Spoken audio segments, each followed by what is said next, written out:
Asseyez-vous s'il vous plaît.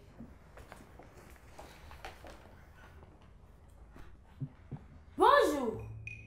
Sebim est surpris à la récréation en train de cracher dans la main d'un de ses amis.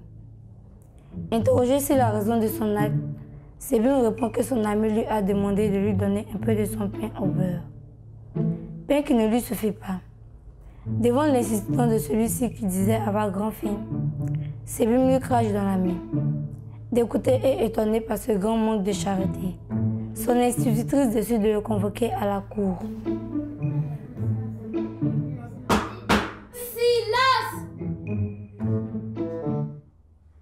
L'accusé Sebim est appelé à rejoindre la barre. Sebim, reconnaissez-vous ce dont on vous accuse? Votre honneur, moi je ne savais pas que bien manger était mauvais. Si je ne suis pas bien rassasié, je ne peux pas être charitable. Mon avocat ne vous dira pas le contraire. Alors, entendons-la. Maître Silla, l'accusé est à vous. Merci, votre honneur. Sebim, on vous accuse de ne pas être charitable envers vos amis. Qu'avez-vous à répondre à cela?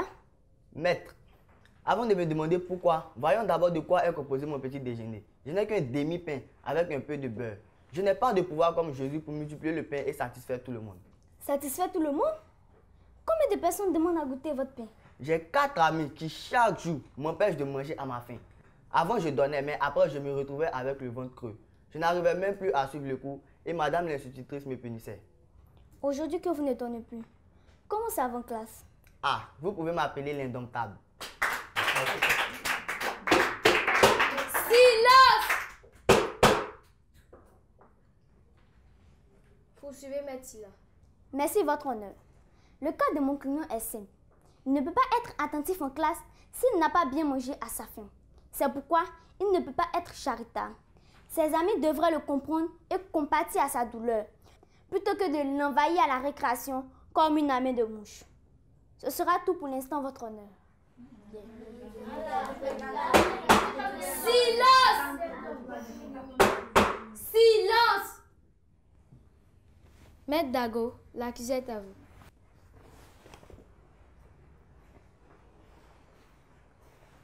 Sebim, avez-vous déjà eu faim pendant toute une journée? Non maître, je mange au moins 5 fois par jour pour être en forme. Ah bon? 5 repas par jour? Pouvez-vous nous citer s'il vous plaît un moment? Le matin au réveil, je mange le riz couché de maman et le pain au café de papa. Après, j'ai de l'argent pour acheter le pain au beurre que j'aime tant. Quand je retourne de l'école, je mange le bon foutu igname de maman.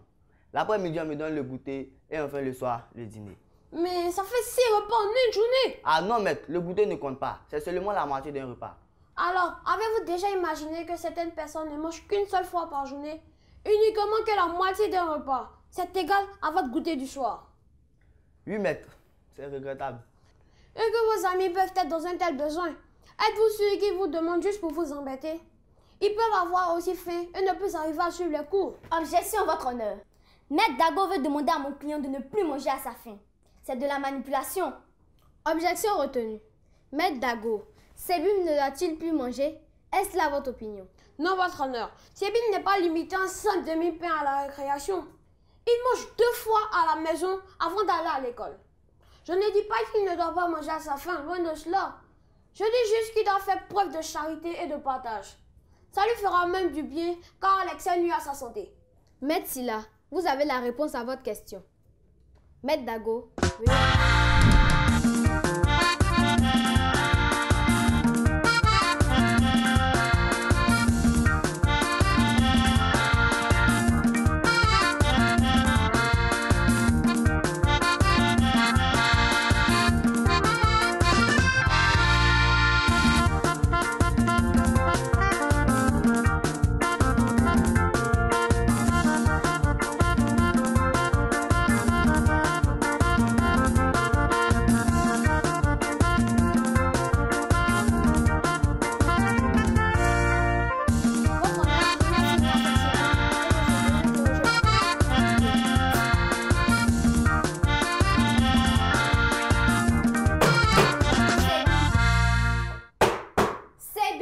Excusez-moi, votre honneur. J'espère que vous n'avez pas un creux. Non, votre honneur, ça va. Donc veuillez bien vous tenir car ici c'est la cour éducative et non celle de récréation. Regagnez votre place. Faites venir l'institutrice. L'institutrice est appelée à rejoindre la barre.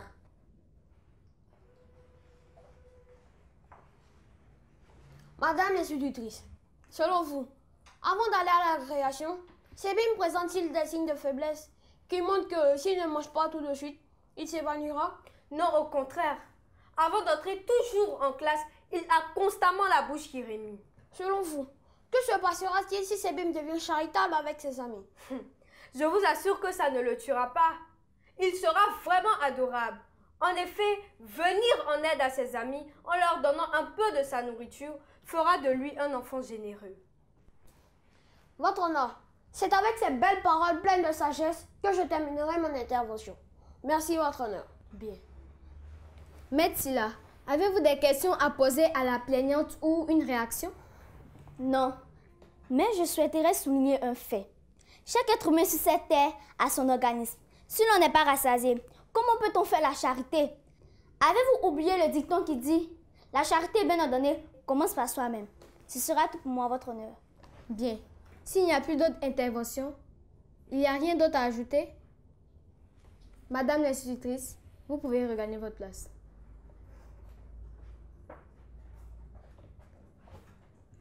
La séance est suspendue pour préparer le verdict.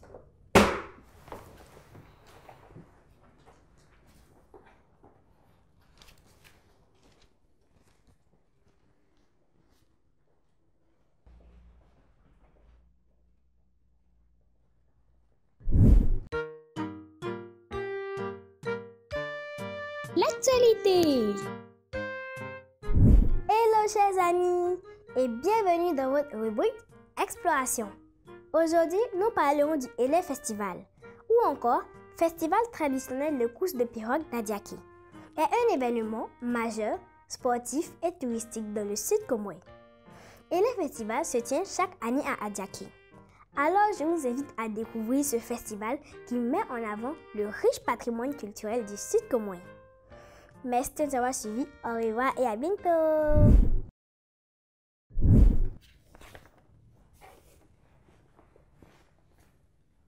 La charité est une qualité importante chez l'homme. Sans elle, il y aurait plusieurs personnes en difficulté dans ce monde.